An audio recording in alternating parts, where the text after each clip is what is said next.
트루먼 쇼가 시작하면 시리우스 별을 표현하는 조명이 트루먼에게 떨어집니다.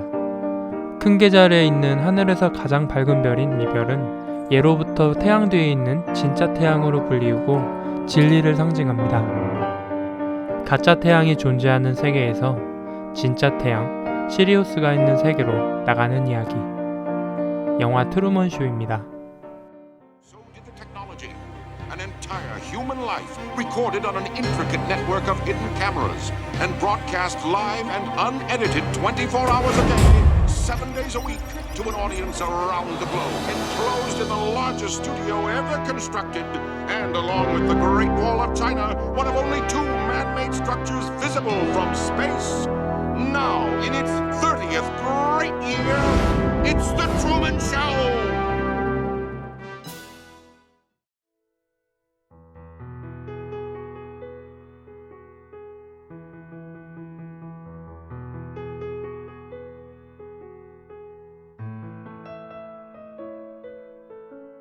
트루먼 쇼라는 예능 프로그램을 연출하는 크리스토퍼는 트루먼 쇼를 인생이라고 말합니다. No scripts, no cue cards. It isn't always Shakespeare, but it's genuine. It's a life. 약간의 통제가 있는 인생. 이게 이 영화가 말하는 트루먼 쇼이고 인생입니다. True. It's all real. Nothing here is fake. Nothing you see on this show is fake. It's merely controlled. 그럼 이 인생이라는 프로그램은 트루먼을 어떻게 통제할까요? 물리적인 방법으로 통제하기도 하지만 이 영화는 간접적인 통제를 주로 사용합니다. 트루먼이 피지로 떠나려고 하면 이 TV쇼의 감독은 트루먼이 떠나지 못하도록 여행의 부정적인 측면을 부각시킨 미디어들을 트루먼 주변에 배치합니다. 이제 트루먼은 여행의 부정적인 측면에 자기도 모른 채 노출되고 여행을 망설이게 될 겁니다. 그렇다면 이때 트루먼이 가지고 있는 여행에 대한 생각은 과연 트루먼 자신의 생각일까요?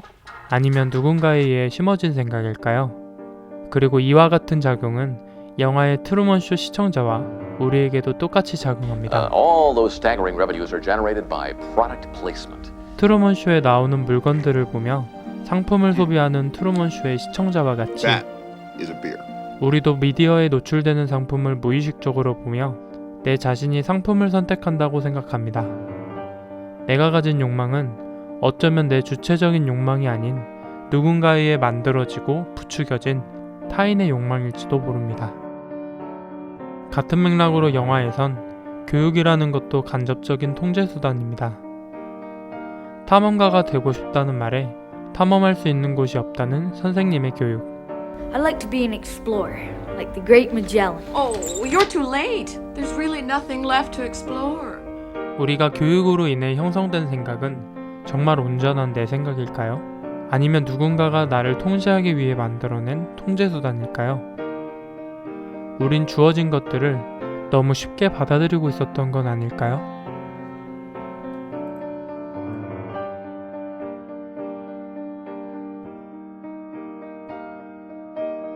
트루먼에겐 탈출을 막는 장애물이 존재하는데요. 트루먼의 첫 번째 장애물은 트루먼의 친구입니다. 친구는 크리스토프의 분신과 같은 존재인데요. Well, the point is, I'd gladly walk in front of traffic for you. 감독을 상징적으로 표현하는 인물로 볼 수 있습니다. Well, the point is, I would gladly step in front of traffic for you, Truman. And the last thing I'd ever do is lie to you. And the last thing that I would ever do is lie to you. 그래서 트루먼과 이 인물이 둘이서 이야기하는 공간은 주로 끊어진 다리 위입니다. 끊어진 다리처럼 트루먼의 각성을 막는 친구의 캐릭터를 공간이 설명해 줍니다. 두 번째 장애물은 주어진 것들. 앞서 말한 통제 수단들을 의심하지 않는 트루먼 자신입니다. Christoph, let me ask you, why do you think that Truman has never come close to discovering the true nature of his world until now? We accept the reality of the world with which we're presented. 이런 영화의 이야기는 철학자 플라톤이 말한 동굴 속에 갇힌 사람과 닮아 있습니다.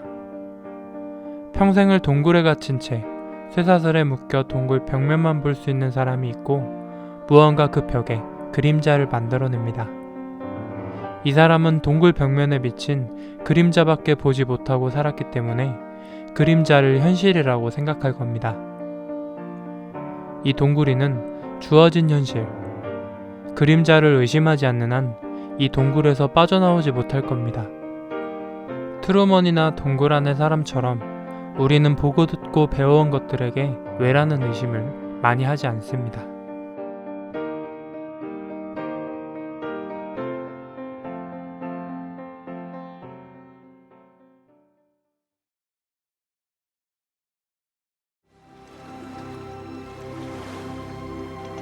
트루먼이 배로 탈출한다는 점, 그 배의 이름이 산타마리아호라는 점은 의미심장합니다. 이 영화에서 간접적인 통제를 상징하는 교육과 훈육들, 교육으로 탐험가 정신을 잊고 살던 트루먼이 탐험가 콜럼버스의 배 산타마리아호를 탄다는 점, 연출자의 통제로 만들어진 물에 대한 트라우마를 극복하고 바다로 나간다는 건 이미 그 행동에서 모든 통제를 완전히 벗어났음을 보여줍니다. 트루먼은 마지막에 이 인사를 하며 떠납니다. In case I don't see ya. Good afternoon, good evening, and good night. 이 인사는 영화에 3번 등장하는데요. 이 인사는 영화의 내용, 트루먼의 통제된 생활을 하루처럼 말하고 있습니다. 트루먼의 일상이 한창 진행 중일 때 나오는 인사는 통제된 일상을 한창 진행하고 있는 점심 인사. Oh, and in case I don't see ya. Good afternoon, good evening, and good night. 트루먼이 일상을 의심하고 경계할 때 나오는 인사는 통제된 일상을 마무리하고 있는 저녁 인사. Oh, and in case I don't see ya. Good afternoon, good evening, and good night. 트루먼의 통제된 일상이 완전히 끝날 때 나오는 인사는 하루를 끝내는 마지막 밤 인사처럼 들립니다. In case I don't see ya. Good afternoon, good evening, and good night. 우리는 하루에 어디쯤에 있고 세계를 향해 어떤 인사를 하는 중일까요?